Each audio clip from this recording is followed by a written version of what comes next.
Bonjour à tous et bienvenue dans cette nouvelle vidéo. À votre avis, entre Motorola et Itera, lequel des deux est le meilleur? Difficile de les distinguer, cependant, j'ai décidé de faire une petite vidéo sur laquelle je vais m'appuyer sur des critères factuels pour déterminer qui est le meilleur. Et vous allez voir qu'il y a un des deux qui propose des petites fonctionnalités en plus que ne fait pas le premier. Je ne vous dis pas lequel, restez bien jusqu'à la fin, vous allez voir, je vais établir un score. Et à l'issue du score, on fera une conclusion finalement pour déterminer qui est le meilleur des deux. On y va, c'est parti. Entre Motorola et Itera, qui est le meilleur? Je vous montre ça tout de suite, mais juste avant. Générique.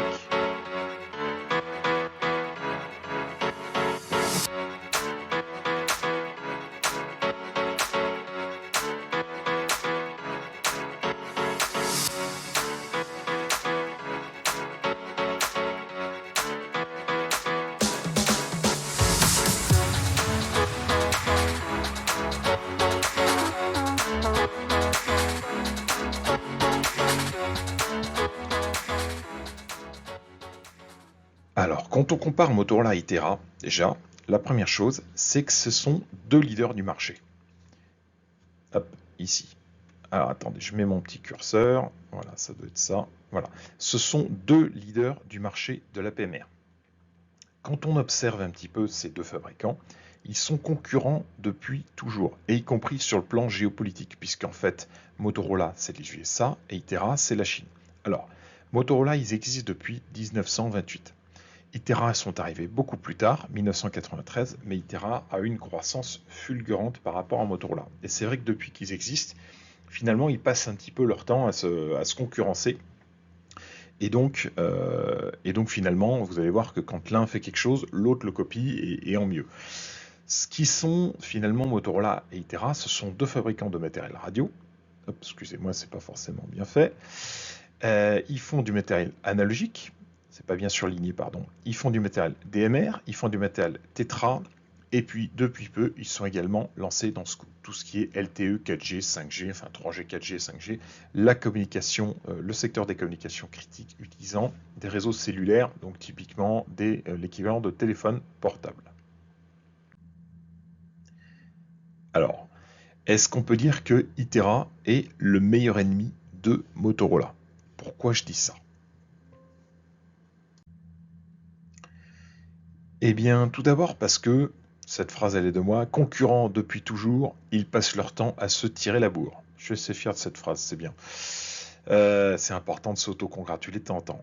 Non, blague à part, qu'est-ce qui se passe? Dès que l'un ajoute une fonctionnalité, pour regarder ses postes, l'autre le copie, mais en mieux. Donc l'autre le dépasse. Et ils passent leur temps comme ça, à se tirer la bourre. Hein.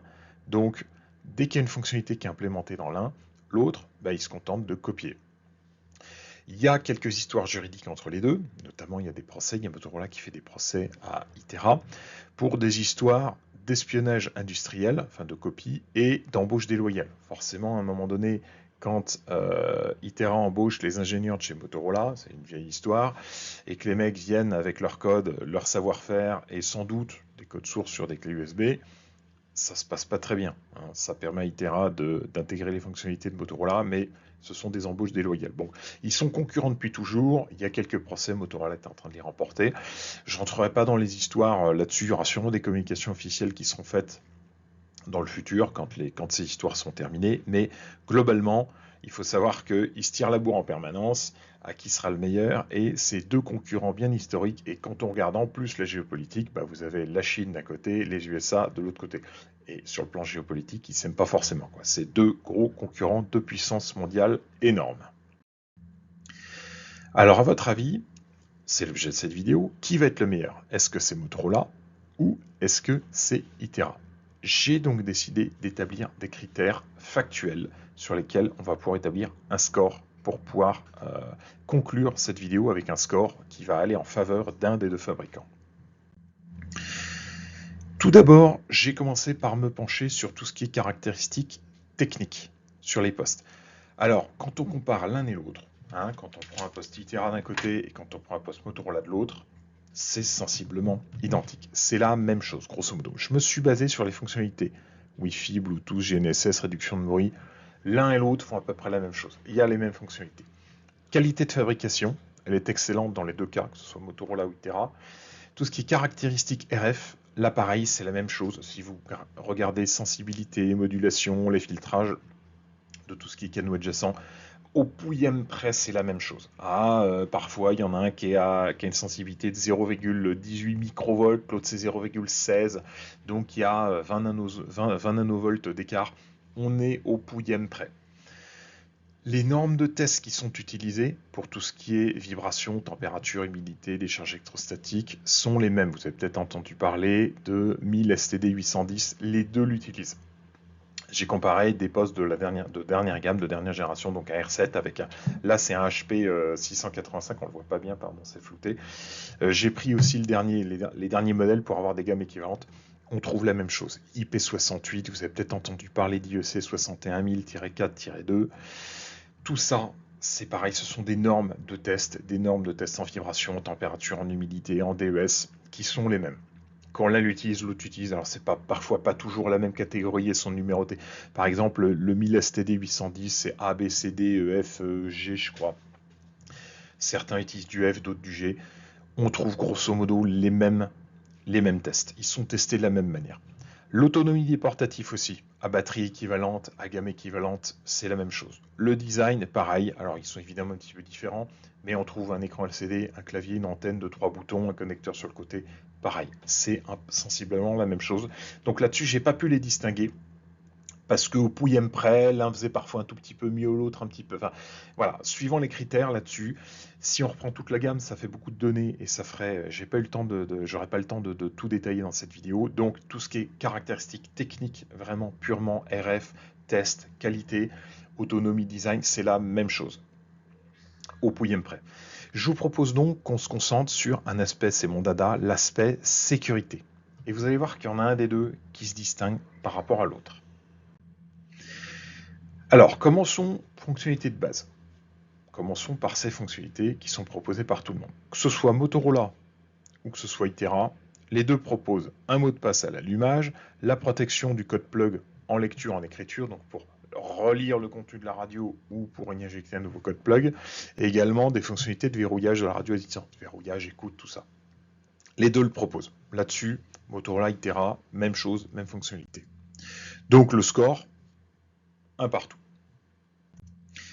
Ensuite, en sécurité, il y a des choses un petit peu plus avancées qui sont proposées par Motorola et par Itera. Motorola, déjà, il propose ce qu'on appelle du RAS, ou ALS en français. RAS, ça veut dire Restricted Access to System, ou en français, accès limité au système. Je vous montre juste après en quoi ça consiste. Qu'est-ce que c'est ? C'est une fonctionnalité, c'est un code qu'on va rentrer dans la radio, qui va être passé dans un algorithme, une moulinette Motorola, qui va permettre de modifier les CRC qui sont utilisés dans chaque tram. Donc dans les trams qui sont envoyés, que ce soit des trams voix, des trams data, il y a des données de signaling qui sont utilisées par le réseau. Et l'objectif, ça va être de brouiller tous les CRC. Donc ça va laisser les données en clair, mais ça va brouiller uniquement le CRC. Itera propose une fonctionnalité équivalente qu'on appelle le OTA, Over the Air Encrypt. Pareil, on met un code, il y a une moulinette Motorola. Là, par contre, ça chiffre absolument toutes les données de signaling. Donc tout ce qui est talk group, les identifiants, les vecteurs d'initialisation, toutes les données, les métadatas qui ne sont pas des données utilisateurs utiles, elles vont être chiffrées avec cet algorithme OTA. Et là, par contre, ce n'est pas simplement un brouillage du CRC, c'est un véritable brouillage de toutes les données de signaling. Je vous montre juste après. Prenons deux postes. Ici, vous avez des postes Motorola, ils ont le même identifiant, 254-255, et ici, Itera 254-255, ce poste-là. On va imaginer que le poste 254, là, il va parler au taux-groupe 10 000, le taux-groupe 10 000 qui est là. Pareil de l'autre côté. Qu'est-ce qui se passe chez Motorola quand on active le RAS, le Restricted Access to System ? Le RAS, comme je vous ai dit, il va se contenter uniquement de modifier le CRCA. Et les données qu'on voit ici, l'identifiant d'appel taux groupe et l'identifiant du poste, ils vont passer en clair. Ce qui fait que quelqu'un qui écoute avec un récepteur SDR ou un scanner, il va pouvoir récupérer les identifiants utilisés. Simplement, un poste officiel, lui, il ne va pas déverrouiller l'audio, il ne va pas se déverrouiller parce qu'il va dire le CRC que j'ai calculé là, entre le 0x12 et le 0x0f, ce ne sont pas les mêmes. C'est pour ça que La Motorola RAS ne chiffre absolument pas les données, mais juste les CRC. Et un poste officiel n'est pas censé le décoder. Maintenant, avec des firmware alternatifs ou avec des scanners ou des récepteurs SDR, eux parviennent très bien à le décoder. Itera fait mieux. Pourquoi Itera? Avec le OTA, eux, qu'est-ce qu'ils font? Ils vont véritablement brouiller ces données. Là, les données que j'ai prises, là, ce sont des vraies données. Hein. Quand vous mettez ces choses-là, et quand vous mettez 10 254, vous obtenez bien le CRC 0x12. Hein, ce sont des vraies données DMR que j'ai testé moi-même. Et par contre, Itera avec le OTA, bah, eux, ici, là, ils vont véritablement brouiller. Ce qui fait que si vous avez un scanner, vous allez voir des choses passer, vous ne saurez pas à quoi ça correspond. Vous ne saurez pas quel est le taux groupe qui est utilisé. Donc ce qu'on appelle le taux groupe, c'est une donnée de signaling. Les identifiants des postes, pareil, ce sont des données de signaling. Vous n'allez pas voir tout ça. Et donc pour moi, Itera fait mieux que Motorola d'un point de vue sécuritaire, parce que Motorola, il se contente simplement de brouiller le CRC, mais on peut tout à fait décoder le reste de la trame et savoir quels sont les identifiants utilisés dans les réseaux. Du coup, ça nous monte le score à 2-1 pour Itera. On continue maintenant sur l'aspect sécurité. Motorola propose deux algorithmes de chiffrement, le RC4 et l'AES256. Dans les deux cas, on va pouvoir mettre 16 clés différentes, 16 clés maximum dans un tableau. On peut en mettre 16 en RC4 et 16 en AES. Il propose également ce qu'on appelle le multi-key decrypt, c'est-à-dire que par défaut, si vous remplissez plusieurs clés, donc chaque clé normalement est censée être unique et un identifiant unique, chaque clé, elle va pouvoir être décodée si vous recevez un appel, normalement, avec un identifiant connu, le poste va pouvoir le déverrouiller. C'est ce qu'on appelle le multi-key decrypt. Itera, eux, ils proposent exactement la même chose que Motorola, sauf qu'ils ont rajouté l'AES 128 en plus. Et la particularité, c'est qu'au lieu d'avoir 16 clés max ici, comme chez Motorola, eux, on peut en mettre 30 au total. C'est une liste globale. On mélange toutes les clés, RC4, AES 128, AES 256, on peut en mettre 30 maximum. Ils proposent également le multi-key decrypt, c'est-à-dire que quand on reçoit une des clés connues dans la liste, on décode l'audio. Et ils proposent une fonctionnalité que Motorola ne propose pas, qui est meilleure pour moi, qui est très bonne et qui est excellente, c'est le Random Key Encrypt. Qu'est-ce que c'est le Random Key Encrypt? Quand vous rentrez une clé, vous avez une liste de clés. Au moment où vous appuyez sur le bouton PTT, là, ici, pour parler, 1, 2, 1, 2, 1, 2, il va sélectionner une clé dans la liste de façon aléatoire et il va s'en servir pour chiffrer les données. Et ça, pour moi, c'est meilleur. C'est une excellente fonctionnalité, donc c'est quelque chose que Motorola devrait copier, puisque Itera l'a fait et c'est génial. Ça permet d'augmenter la sécurité de votre réseau en utilisant plusieurs clés et surtout en utilisant une clé de façon aléatoire à chaque échange. Donc la clé change chaque fois que vous appuyez sur le bouton. On peut les voir ici. Motorola, le multi-key encrypt, il est activé par défaut. Par contre, quand vous activez, vous pouvez lui dire de rester d'utiliser uniquement une clé privée fixe, c'est-à-dire vous dites, voilà, moi j'ai sélectionné cette clé-là, la privacy key numéro 1 dans ma liste, et je veux que tu utilises que celle-ci. Et tu ne décodes pas les autres. Dans ces cas-là, il faut cocher la case qui se trouve là.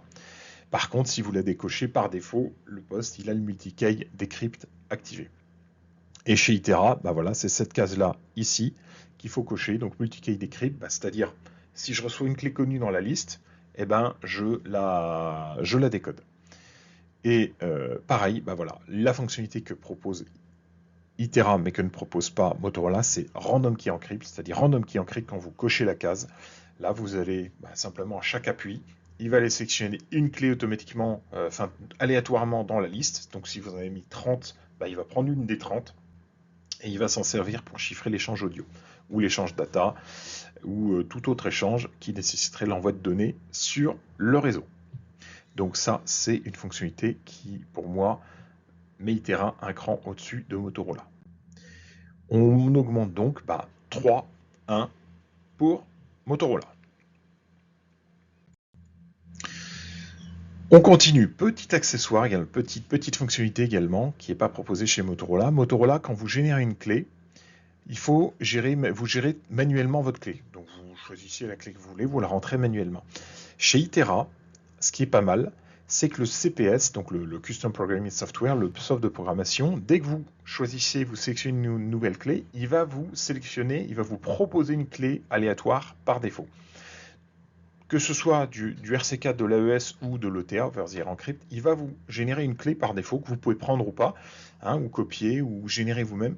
Et ça, je trouve que c'est une petite fonctionnalité qui est pas mal. Et Motorola, pour moi, dans leur CPS à eux, là, ils pourraient rajouter éventuellement un clic droit, Generate Key, un Generate Random Key, un truc que générer une clé de façon aléatoire, ça pourrait être une fonctionnalité à ajouter en plus. Je vous montre une petite vidéo en même temps là. Vous allez voir que chaque fois qu'on rentre une clé chez Motorola, chez Itera, pardon, bah, le CPS automatiquement il suggère une clé aléatoire que vous pouvez modifier ou pas.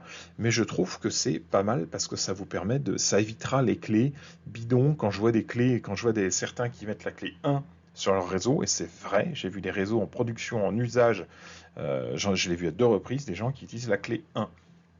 Ça se fait pas. Là, grâce au CPS, ça oblige à mettre une clé aléatoire, puisqu'il vous la suggère. Derrière à vous, si vous voulez la changer, mettre 1, vous la changez. Mais c'est pas mal. Et pareil, si vous rentrez une clé qui est trop faible, il va vous dire weak, attention, the key is weak. Donc la clé n'est pas assez forte. Également, si vous mettez 1, 2, 3, je vous montre dans la vidéo là, qui passe. Si je mets 1, 2, 3, vous allez voir qu'il y a automatiquement, il complète avec des FF pour rajouter de la complexité à la clé et la rendre plus robuste. Et ça, c'est pas mal. Ça évite de mettre des clés trop simples. Donc ça, c'est un truc que Motorola pourrait faire. Une petite fonctionnalité qui pourrait être intégrée en plus, que Itera a fait et qui, pour moi, pareil, donne un cran au-dessus à Itera. Regardez donc, par exemple, ici, Motorola, vous pouvez rentrer des clés très simples. Itera ici. Chaque fois que vous faites Add, là vous cliquez sur le bouton Add Key. Automatiquement, vous choisissez la taille de la clé ici hein, en 10, 32 ou 64 caractères. Donc c'est du 40 bits, 128 bits ou 256 bits. Automatiquement, ici, vous allez vous retrouver avec un nombre aléatoire qui va être généré, qui est une clé suggérée. Alors évidemment, il faut que tous les postes aient la même clé. Mais si c'est un code block tout neuf que vous montez, ben, l'avantage c'est que vous générez la clé une fois grâce à ça, de façon aléatoire, et vous n'avez pas à le faire vous-même. C'est une petite fonctionnalité, un petit plus qui pour moi pourrait être intégré chez Motorola. Du coup, ça nous augmente le score, et ben 4-1 pour Itera. Ensuite, je voulais traiter des aspects sécuritaires. Est-ce qu'il y a autre chose? Oui, je vous propose de traiter maintenant des aspects mise à jour et du prix des postes également. Parce que là encore, il y en a un des deux qui va se distinguer. Quand on compare Motorola et Itera, alors oui, il y a une chose. Motorola, la gestion des mises à jour, elle est très facile à comprendre. Il y a une mise à jour tous les 3 à 6 mois environ, alors ça dépend des années, mais grosso modo, il y a des mises à jour régulières, elles sont très simples. Quand vous avez un seul CPS, quand vous prenez la dernière version du CPS, vous êtes compatible, rétro-compatible avec toutes les anciennes versions. Ça, c'est quelque chose de facile. Itera, je dois dire que pour la gestion des mises à jour, c'est le fouillis complet. En 2 mots, c'est le gros bazar. Je ne vais pas prononcer le mot, mais vous savez lire. C'est le méga bazar. Clairement, je vous montre ça juste après. Vous allez voir pourquoi c'est pour moi très compliqué à gérer et pourquoi là-dessus Itera pourrait copier, pourrait s'inspirer de ce que fait Motorola. Regardez par exemple juste cette diapo. Ça, c'est l'espace de téléchargement de Motorola. Motorola, c'est très simple. Vous avez votre CPS, vous avez vos mises à jour, c'est noté. Quand vous cliquez sur les mises à jour, là, ici, vous avez le détail. Est-ce que ça concerne un poste mobile? Est-ce que ça concerne des portatifs, des DM 1400, 1600, 2600, 48 000, DR7, etc. Vous avez, c'est très facile à comprendre. Itera, regardez ne serait-ce que juste cette partie-là.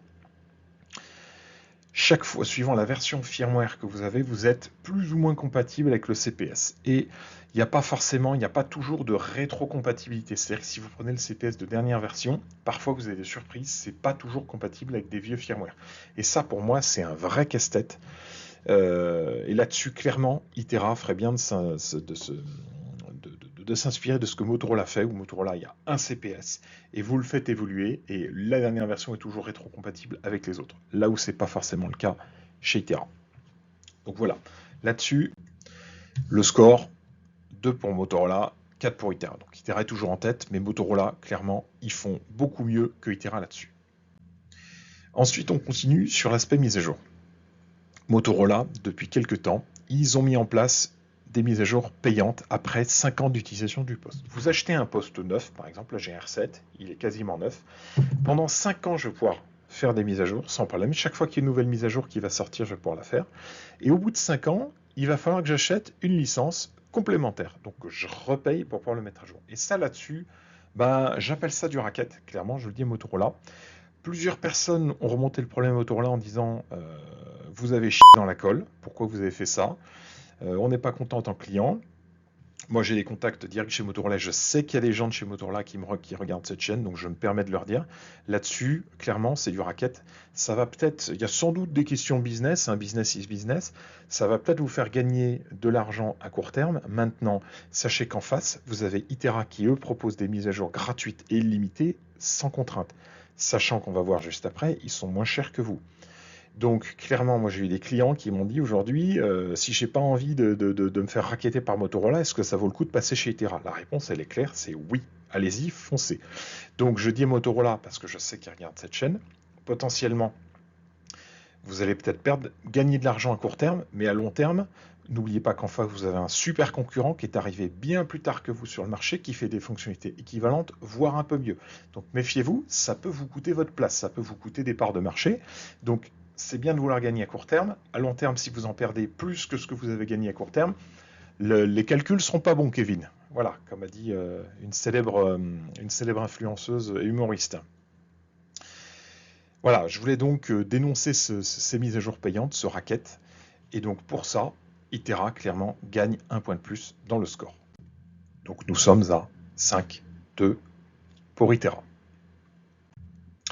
Et enfin, j'en ai parlé juste avant, le prix à gamme équivalente sur des produits DMR. Je parle de produits DMR. Je ne connais pas les autres produits, les produits 4G, Tetra. Itera, vous êtes environ 20% moins cher que Motorola. Donc vous avez une qualité équivalente, une sensibilité équivalente, un design équivalent, des tests de robustesse équivalents. Donc une qualité excellente, hein, que ce soit pour l'un ou pour l'autre, mais 20% moins cher.